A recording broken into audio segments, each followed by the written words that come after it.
Pahlawan nasional Sultan Syahrir adalah seorang pemimpin dan Perdana Menteri Kemerdekaan Revolusioner Indonesia. Ia digambarkan sebagai seorang intelektual Indonesia yang idealis. Sultan Syahrir menjadi Perdana Menteri Indonesia pertama pada tahun 1945. Setelah berkarir sebagai penyelenggara utama nasional Indonesia tahun 1930-an dan 1940-an, dari situ Syahrir mulai bekerja keras sebagai Perdana Menteri untuk memastikan Indonesia memenuhi namanya. Ia dianggap sebagai seorang intelektual karena Syahrir lebih mementingkan kepentingan bersama daripada kepentingan politiknya. Syahrir mengutamakan negaranya di atas kebutuhan dirinya. Sultan Syahrir lahir di Padang Panjang, Sumatera Barat pada 5 Maret 1909. Syahrir merupakan putra dari pasangan Muhammad Rasyad, gelar Maharaja Sultan bin Sultan Lemar, gelar Sultan Palindi, dan Putih Siti Rabiah. Sang ayah menjabat sebagai penasihat Sultan Delhi dan kepala jaksa di Medan.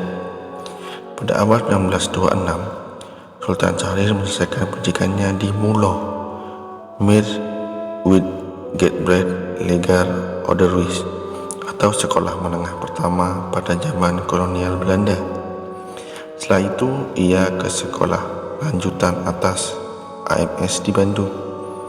AMS menjadi sekolah termahal pada waktu itu di Hindia Belanda.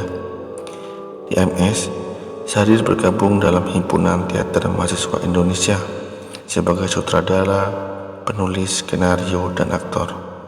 Setiap hasil pementasan digunakan Syahrir untuk membiayai sekolah yang ia dirikan, yaitu Cahaya Volkoes Universities atau Cahaya Universitas Rakyat. Di kalangan sekolah AMS, Syahrir menjadi seorang bintang. Ia menjadi murid yang aktif dan dalam klub debat di sekolahnya. Syahrir juga terjun dalam aksi pendidikan melek huruf secara gratis untuk anak-anak dari keluarga yang tidak mampu dalam Cahaya Volkoes University. Pada 20 Februari 1927, Syahrir masuk dalam 10 orang penggagas pendirian Himpunan Pemuda Nasionalis Jong Indonesia. Perhimpunan ini kemudian berubah nama menjadi Pemuda Indonesia. Pemuda Indonesia menyelenggarakan Kongres Pemuda Indonesia, kongres monumental yang menjatuh Sumpah Pemuda. Pada 1929, Syahrir sampai di Belanda untuk melanjutkan pendidikannya di Universitas Amsterdam. Kemudian ia menjadi mahasiswa hukum di Universitas Leiden. Sultan Syahrir sempat menjadi sekretaris Himpunan Indonesia, sebuah organisasi pelajar Indonesia di Belanda. Syahrir juga menjadi salah satu pendiri Jong Indonesia, sebuah perkumpulan pemuda Indonesia untuk membantu perkembangan pemuda Indonesia untuk generasi berikutnya. Selama aktivitas politiknya sebagai mahasiswa di Belanda, Syahrir menjadi lebih dekat dengan aktivis kemerdekaan Muhammad Hatta. Pada 1931, Syahrir kembali ke Indonesia. Sekembalinya Syahrir ke Indonesia, ia bergabung ke dalam organisasi Partai Nasional Indonesia, yaitu PNI Baru, pada Juni 1932, yang kemudian diketuainya. Pada 1932, Muhammad Hatta yang juga telah kembali ke Indonesia turut memimpin PNI Baru. Bersama dengan Hatta, Syahrir mengemudikan PNI Baru sebagai organisasi pencetak para kader pergerakan.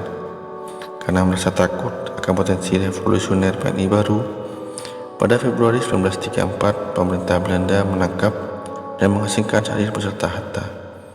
Mereka menghabiskan masa pembuangan selama 6 tahun di Banda Neira, Kepulauan Banda. Pada masa pendudukan Jepang, Syahrir membangun jaringan gerakan bawah tanah anti-fasis. Syahrir meyakini bahwa Jepang tidak akan memenangkan perang. Oleh karena itu, kaum pergerakan harus mempersiapkan diri untuk merebut kemerdekaan di waktu yang tepat. Saat itu Sultan Syahrir mengetahui perkembangan Perang Dunia secara sembunyi-sembunyi dengan mendengarkan berita dari stasiun radio luar negeri. Berita ini kemudian disampaikan Syahrir kepada Muhammad Hatta. Syahrir yang didukung dengan para pemuda lain mendesak Soekarno dan Hatta untuk segera memproklamasikan kemerdekaan Indonesia pada tanggal 15 Agustus karena Jepang sudah menyerah tanpa syarat pada sekutu. Soekarno dan Hatta yang belum mendengar berita penyerahan Jepang pun tidak melakukan apa-apa. Mereka menunggu keterangan dari pihak Jepang. Proklamasi juga harus dilakukan sesuai prosedur lewat keputusan Panitia Persiapan Kemerdekaan Indonesia atau PPKI bentukan Jepang. Rencana PPKI Kemerdekaan Indonesia akan diproklamasikan pada 24 September 1945. Tindakan yang dilakukan oleh Soekarno dan Hatta ini membuat para pemuda merasa kecewa. Sebab itu, agar Soekarno-Hatta tidak dipengaruhi oleh Jepang, Syahrir bersama para pemuda lain menculik Soekarno dan Hatta pada 16 Agustus 1945. Mereka diasingkan ke Rengas Dengklok. Setelah didesak oleh para pemuda, Soekarno-Hatta pun setuju untuk memproklamasikan kemerdekaan Indonesia pada 17 Agustus 1945.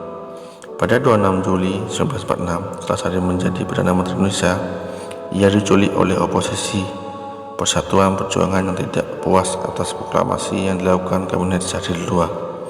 Peristiwa ini terjadi di Surakarta. Diplomasi Sultan Syahrir dianggap sangat merugikan perjuangan bangsa Indonesia pada saat itu. Kelompok ini ingin mendapat pengakuan kedaulatan penuh yang dicetuskan oleh Tan Malaka. Jika Kabinet Syahrir II hanya menuntut pengakuan atas Jawa dan Madura.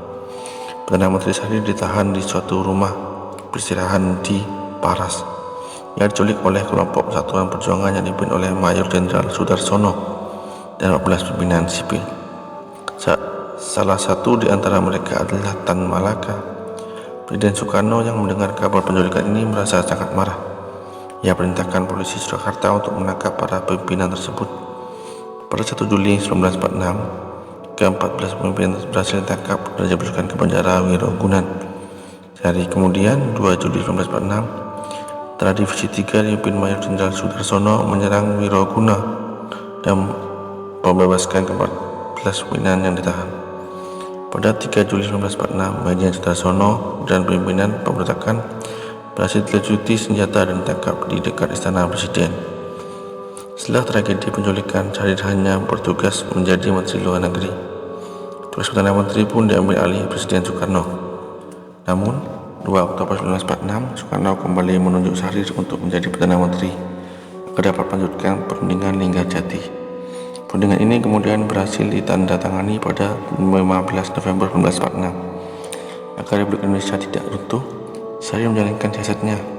Sebagai Ketua Badan Pekerja Komite Nasional Indonesia Pusat, ia menjadi pencetus perubahan kabinet presidensial menjadi kabinet parlementer. Kabinet parlementer bertanggung jawab kepada KNIP sebagai lembaga yang punya fungsi legislatif. Pada tahun 1955, Partai Sosialis Indonesia gagal mendapat suara banyak dalam pemilihan umum pertama di Indonesia. Tahun 1962-1965, Syahrir ditangkap dan dipenjarakan tanpa diadili sampai mengalami stroke. Setelah Syahrir ditangkap karena partai yang didirikan diduga telah terlibat dalam pemberontakan PRRI. Setelah itu, Sultan Syahrir diizinkan untuk berobat ke Zurich, Swiss. Syahrir meninggal di Swiss pada 9 April 1956. Di tanggal yang sama, melalui Kepres nomor 76 tahun 1966, Syahrir dikukuhkan sebagai pahlawan nasional Indonesia. Berikut tadi sedikit cerita tentang Sultan Syahrir. Semoga bermanfaat dan menambah wawasan kita. Assalamualaikum warahmatullahi wabarakatuh.